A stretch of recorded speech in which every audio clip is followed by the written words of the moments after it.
It's the final weekend of Wimbledon. You have some great MLB races before the All-Star break. There is the Club World Cup final this weekend. But the top story all over ESPN.com this Friday morning is, yes, NBA Summer League. It opened with the debut of Cooper Flag. It's stunning to me how much more coverage and interest there seems to be around the NBA Summer League, which to me is akin to freshman orientation. But Summer League starts, and people certainly seem interested. And this is your morning Buzzcast for Friday, July 11th. I'm Abe Madkour. Thanks for listening. President Trump is expected to attend Sunday's FIFA Club World Cup final between Chelsea and Paris Saint-Germain. Expect a sellout at MetLife Stadium for the final, close to 80,000 at the Meadowlands. There are certain seat configurations that make the number hard to pin down. This comes after there were more than 70,000 for Chelsea's win on Tuesday and more than 77,000 on Wednesday for the other semifinal. You know, organizers use the Club World Cup as almost a trial run for next year's World Cup. They were eager to test out safety, security, public transportation, in-stadium fan experience. By our accounts and anecdotally, all this has gone quite well. Now, this is about a third or half speed compared to what we will see next summer, when the crowds, the pressure, the attention will be ramped up. But so far, this Club World Cup has been well operated by the sights and sounds of the things from this purview. What are your thoughts on the Club World Cup? What about a grade? If you have one, let me know. We'll have more on this on Monday's Buzzcast. We're starting to see some early signs of the impact of this new college environment and system. It's been reported that the new College Sports Commission, that will be the enforcer in this new system, has told schools it has rejected some NIL deals between players and donor-backed collectives, stating those deals have no, quote, valid business purpose, end quote. Basically, what they're saying is that these NIL deals, they don't adhere to the rules that call for NIL deals to be between players and companies that provide goods or services to the general public for profit. So this goes back to the letter of the law for name, image, and likeness. A payment to a player to enhance a company or service to the public, not just paying a player to come to an institution.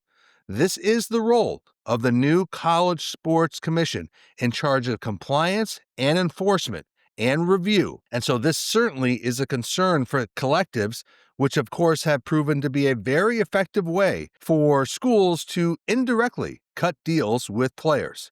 Many collectives have already begun to shut down, and they're either working with their multimedia provider like Learfield to help arrange NIL deals, or schools are bringing it all in-house to the athletic department. But so far, we're 11 days in to this new system, the College Sports Commission already laying down the hammer a bit on some of these NIL deals. We'll see how this progresses. Let's shift to baseball. In Monday's issue of Sports Business Journal, in my weekly column, I give out my first half awards for 2025. And I believe the roughest first half of this year, Pittsburgh Pirates.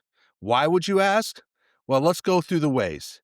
Sell the Team chant started at the Pirates Fan Fest in January. There was the disappearance and return of a Roberto Clemente wall. There was the removal of the Bucko bricks.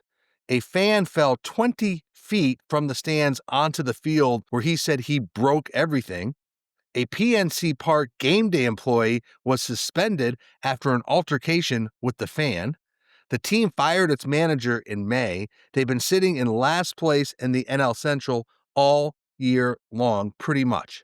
I'll just say it's been a really, really rough 6 months for the Pirates. But perhaps we can see the team start to turn things around and make amends.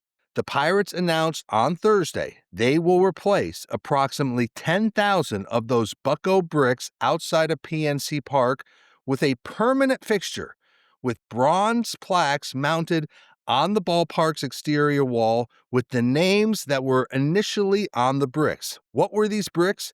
Well, these were fan-funded bricks with personalized messages and names. They were in front of PNC Park's home plate entrance. Fans paid for them, and then they disappeared. So now the club is paying the entire cost of the project to bring them back. The Pirates plan to install the plaques sometime early next year and expect to have them ready by opening day of 2026.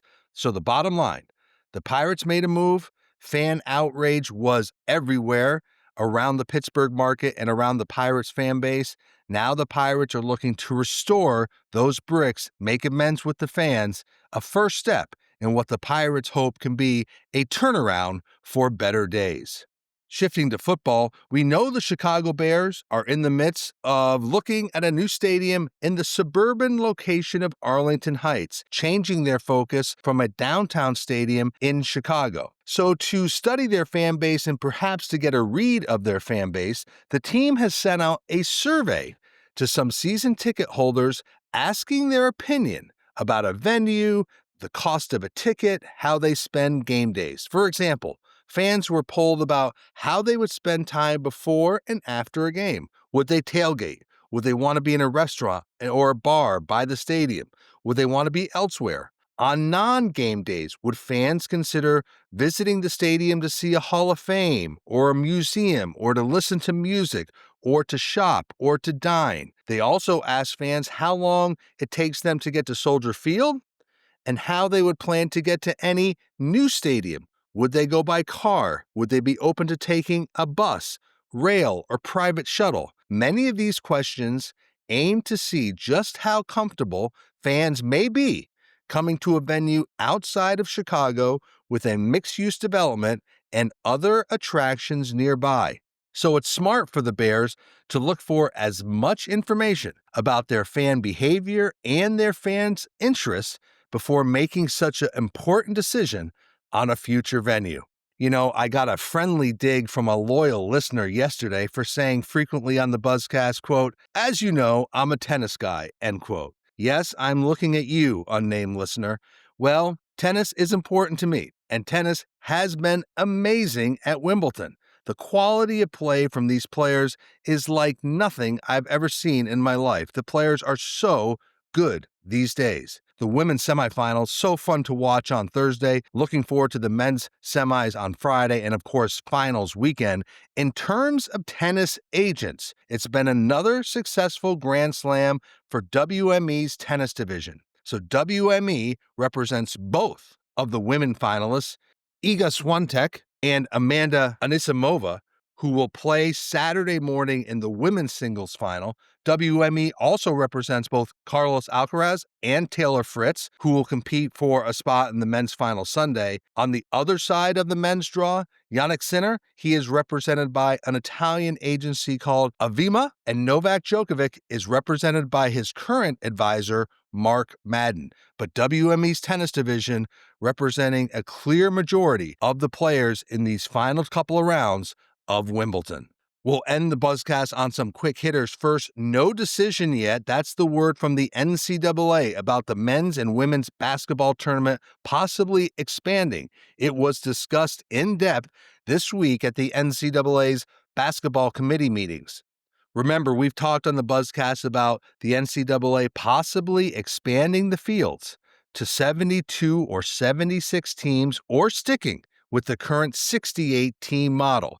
There is no official deadline for the committees to make a decision for either 26 or the 27 tournaments. And a big change at the Professional Fighters League. This is, of course, the Mixed Martial Arts League. They named John Martin as CEO. Who's John Martin? He is a very well-regarded executive. He was chair and CEO of Turner Broadcasting from 2014 to 2018.